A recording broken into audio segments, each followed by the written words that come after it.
peut-être qu'on peut faire la technique de l'escalier, comme tu dis, à partir des pauses qu'on a fait. Donc, je m'appelle Jérôme Pérez, je suis ingénieur en base de données.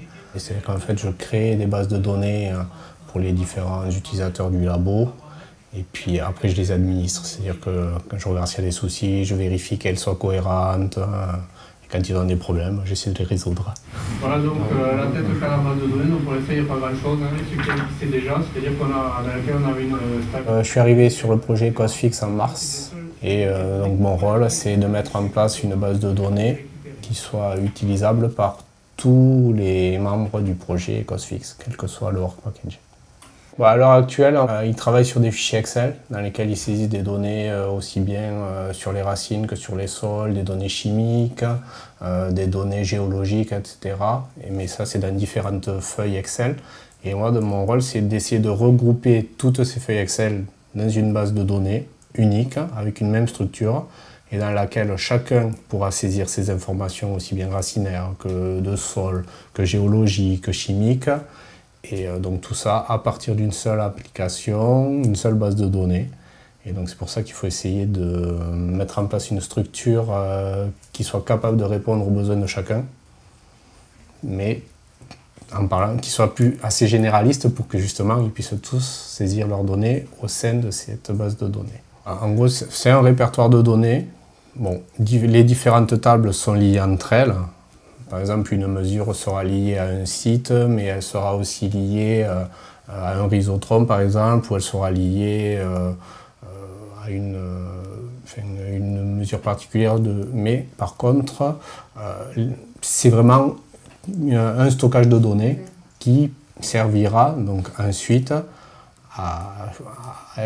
pour être mis sur le web, qui pourrait être consulté par les personnes qui sont intéressées, mais à partir desquelles aussi on pourra faire des calculs. Pour ceux qui modélisent, par exemple, ils pourront venir chercher des informations dans cette base. Et moi, en fait, ce que je mets en place, c'est vraiment le stockage de données. C'est la priorité. Une fois qu'on aura stocké ces données, après, ça sera une autre étape que de mettre en place, si nécessaire, des mécanismes qui permettent de travailler, de sortir des résultats travaillés, autres que ceux qui sont mesurés. Donc là, je suis dans la phase d'étude et de définition de la structure. En gros, pour l'instant, j'ai recensé les différents fichiers Excel qui existent et j'ai créé des tables qui répondent normalement aux informations qui sont saisies dans ces feuilles Excel. Et maintenant, il faut que je vois les différents responsables de Work Package pour mettre au point la structure qui sera définitive.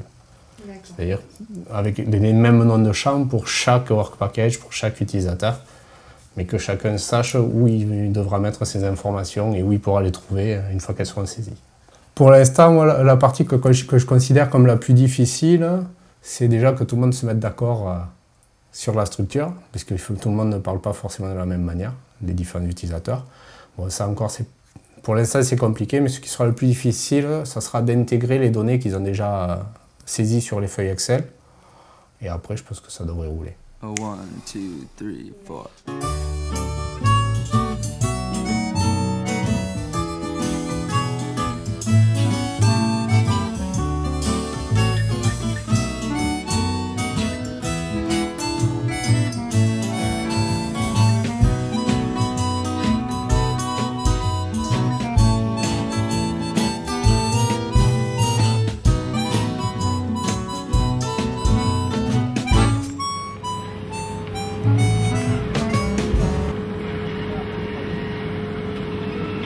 Ah ben alors en un an, qu'est-ce qui s'est passé? Depuis un an, j'ai enfin réussi à mettre en place une structure à peu près définitive avec les différents utilisateurs.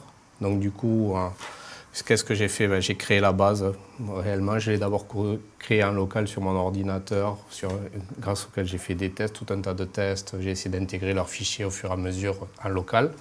Et à partir du moment où j'ai réussi à le faire en local, et qu'ils ont validé une partie de la structure, qu'est-ce que j'ai fait? Je l'ai mis sur le réseau dans une base de données test. Donc c'est une base, voilà, il y a un certain nombre de données déjà. Bon, il y a des données météo en pagaille. Après, il y a un certain nombre d'échantillons, ce qu'on appelle samples. Et j'ai des traits racinaires et les mesures de rhizotrone de Restinclière, non, de Champs-Rousse en fait. Là j'ai les données des rhizotrones de Champs-Rousse.